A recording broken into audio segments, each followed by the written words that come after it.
அமெரிக்காவோட நிரந்தர ராணுவம் எப்படி உருவாச்சுன்னு இன்னைக்கு சட்டுன்னு பாத்திரலாம். சுதந்திரம் கிடைச்சதுக்கு அப்புறம் அமெரிக்காக்குன்னு ஒரு பெரிய நிரந்தரமான ராணுவம் எதுக்கு தேவையில்லைன்னு நினைச்சாங்க. ஆனா பாருங்க, 1791 நவம்பர் 4ஆம் தேதி நடந்த ஒரு பெரிய தோல்வி அது அவங்க எண்ணத்தையே மாத்தி ஒரு பலமான ராணுவம் உருவாக காரணமா அமைஞ்சுது. அது எப்படின்னு கேக்குறீங்களா? முதலாவதா வபாஷ் போர்.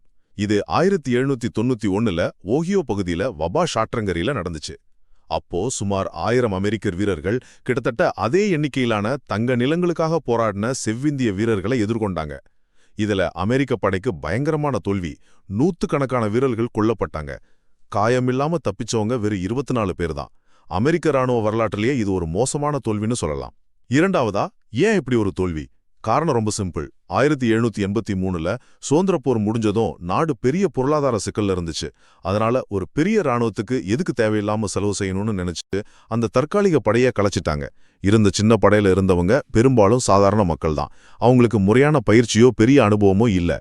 ஆனா எதிர்த்து நின்ன பழங்குடியின படைகள் ரொம்ப உறுதியா நல்ல பயிற்சி எடுத்துக்கிட்டு போரிட்டாங்க. அவங்க முன்னாடி இவங்களால தாக்கு பிடிக்க முடியல. இறுதியா இதோட விளைவு என்னாச்சு?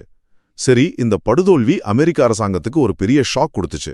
அப்போதான் அவங்க உணர்ந்தாங்க, ஒரு நிரந்தரமான நல்ல பயிற்சி கிடைச்ச ராணுவம் நாட்டு பாதுகாப்புக்கு எவ்வளவு முக்கியம்னு.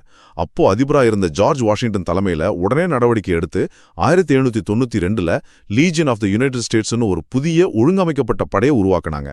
இதுதான் பின்னாடி 1796ல நம்ம இன்னைக்கு பார்க்குற அமெரிக்க ராணுவமா யுஎஸ் ஆர்மியா மாறுச்சு. ஆக சுருக்கமா சொல்லணும்னா, இந்த வபாஷாத்துல கிடைச்ச கசப்பான பாடம் தான் ஒரு தேசத்தோட பாதுகாப்புக்கு நிரந்தர ராணுவம் எவ்வளவு அவசியங்கிறத அமெரிக்காவுக்கு அழுத்தமா உணர்த்துச்சு.